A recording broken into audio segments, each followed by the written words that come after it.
With the war in the Ukraine intensifying, many European countries are attempting to wean themselves off Russian gas and seek other trade partners and energy sources. The government of the Democratic Republic of Congo is in talks with an Australian energy giant to create the world's biggest hydropower dam and provide green hydrogen for a global market. That's a potential energy source which is climate neutral. But there are questions about where this would leave local people in the DRC whose energy needs are still unmet. Jonas Gerdin was in Matadi, close to where the Grand Inga Dam is planned, and he sent us this report. Matadi in western DRC is the hometown of Glory Pansu. He's the president of the country's Association of Pharmacists, and he's out canvassing his members. Again and again, he hears the same complaint: the lack of a stable electricity supply. A power cut has stopped the ventilator. And the cooling system is also down. Many medical products need continuous cold temperatures for their storage. But the chain of cooling cannot be maintained and guaranteed. A power cut recently took out these refrigerators at one of the pharmacies. Hemicell is a blood substitute. If not properly cooled, it can cause complications, so it was thrown away. Glory Pansu can't understand why power outages are still a fact of life for people in Matadi.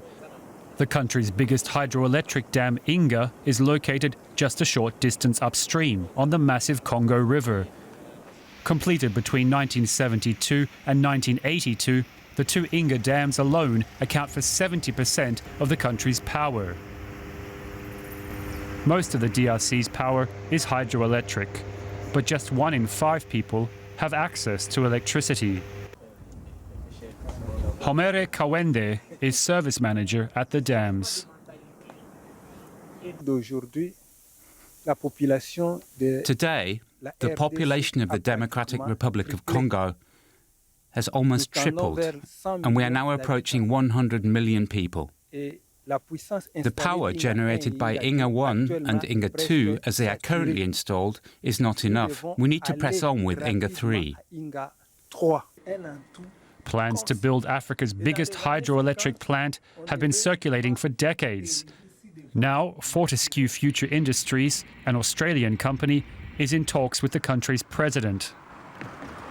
The River Congo would be redirected to flood the Bundi River Valley, storing water behind a huge concrete wall. The plan has the potential to increase power generation 25-fold, but a recent presentation explains Fortescue's motivation. It wants to use the electricity to produce green hydrogen to sell on the world market. Apolinari Nusoka is the coordinator of a local Congolese development NGO. He is well aware that Europe wants to reduce carbon emissions and dependency on energy imports from Russia. He's not convinced Fortescue's offer will benefit the DRC. Most of the energy will be used to produce hydrogen. That's the concept of the centre and the periphery. Everything that's produced here will be brought to the centre, to the west, where they are facing the challenge of the energy transition. And they think that they need to acquire hydrogen. But we don't think that we've already covered the electricity needs of our country.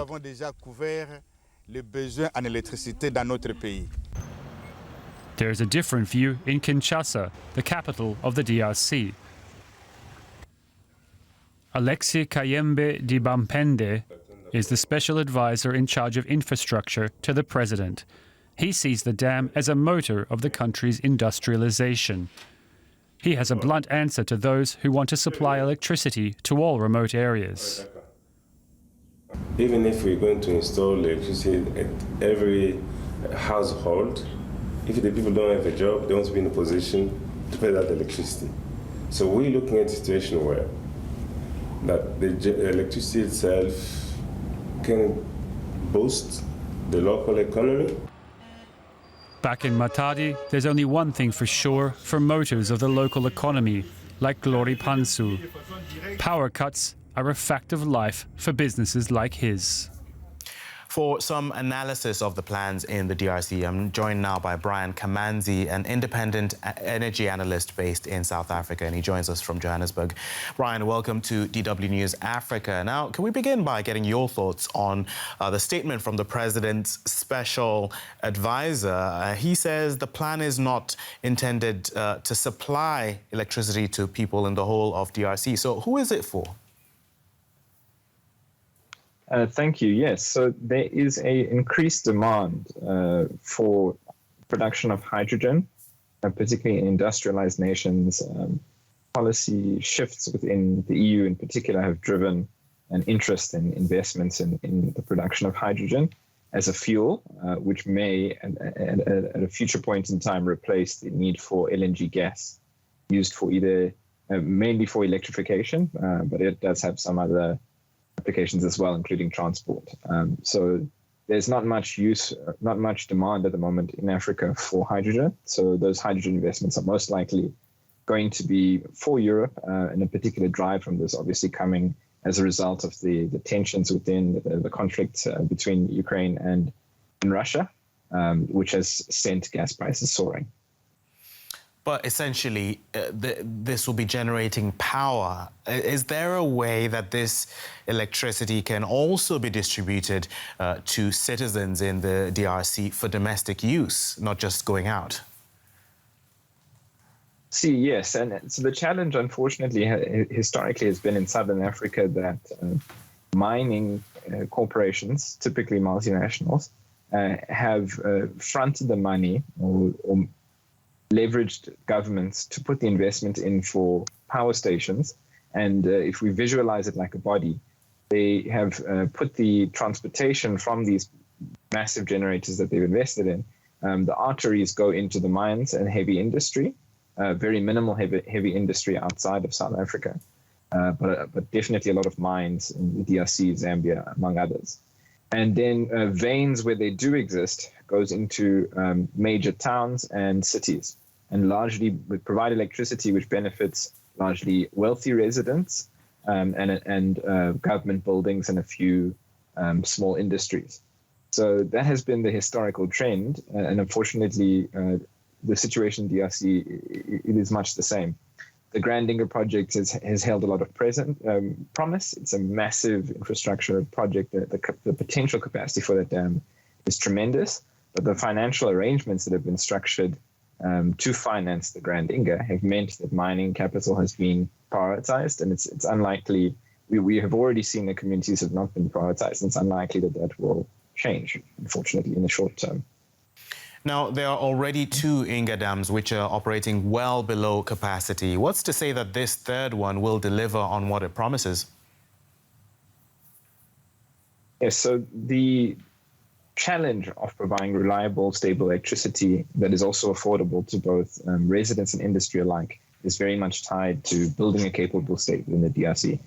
Unfortunately, the 2 Inga 1 and Inga 2 projects you mentioned, as well as the aging transmission infrastructure, have been the result of poor investment planning from government and also lack of regulation and lack of implementation of policy.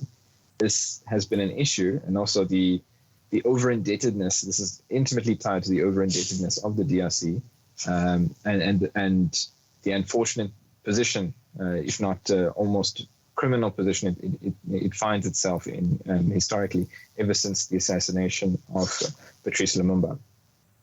Brian, can you sum up what a more just model of power generation would look like? Yeah, great. So I think the Inga Dam is actually an excellent case study of some of the central problems within Africa when it comes to infrastructure finance. Is that at the moment, a lot of the finance for Inga comes from the World Bank, and it has been tied to particular reforms that have resulted in the liberalization of the electricity sector in the DRC. And yet we see in other parts of the world, in South Africa, in China, in other Brazil, that major rural electrification in particular, a large part of the DRC is rural, has been fronted by public finance.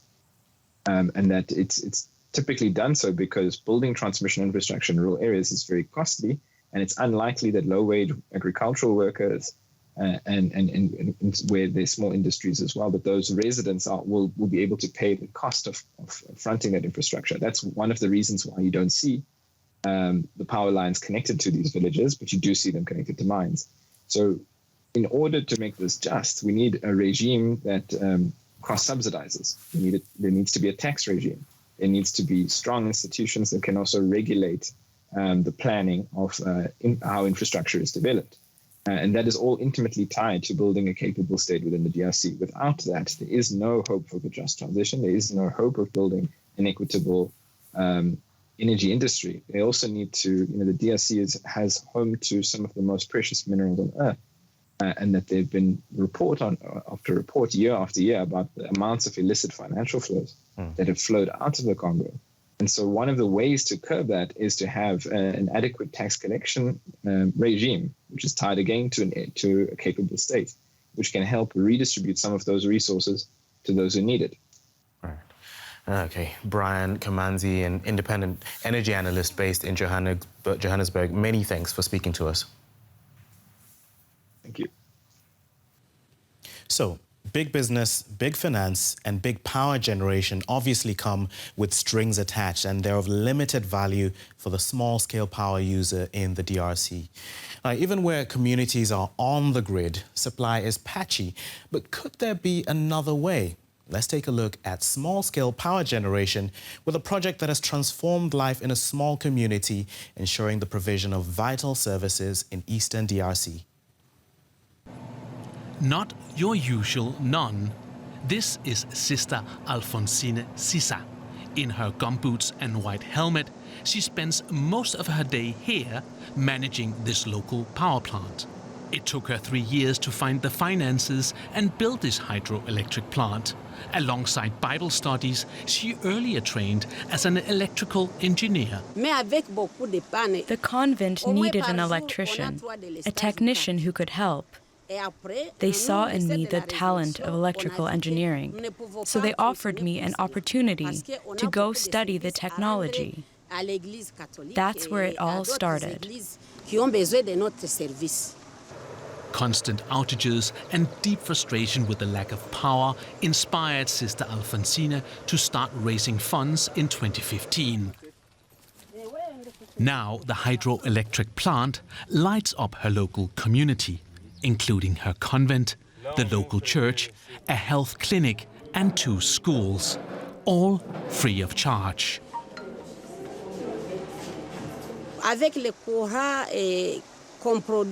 With the electricity we produce for the school, we can train young people.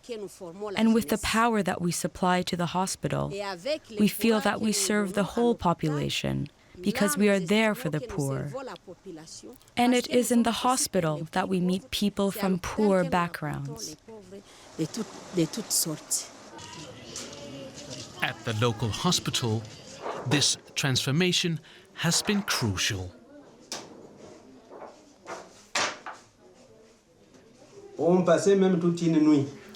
We sometimes had to spend a whole night without electricity at the hospital. And you can understand the importance of power at night in a hospital.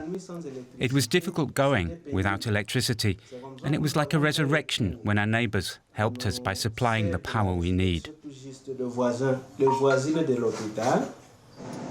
Without Sister Alphonsine's determination, her local community would have just a few hours of power per week.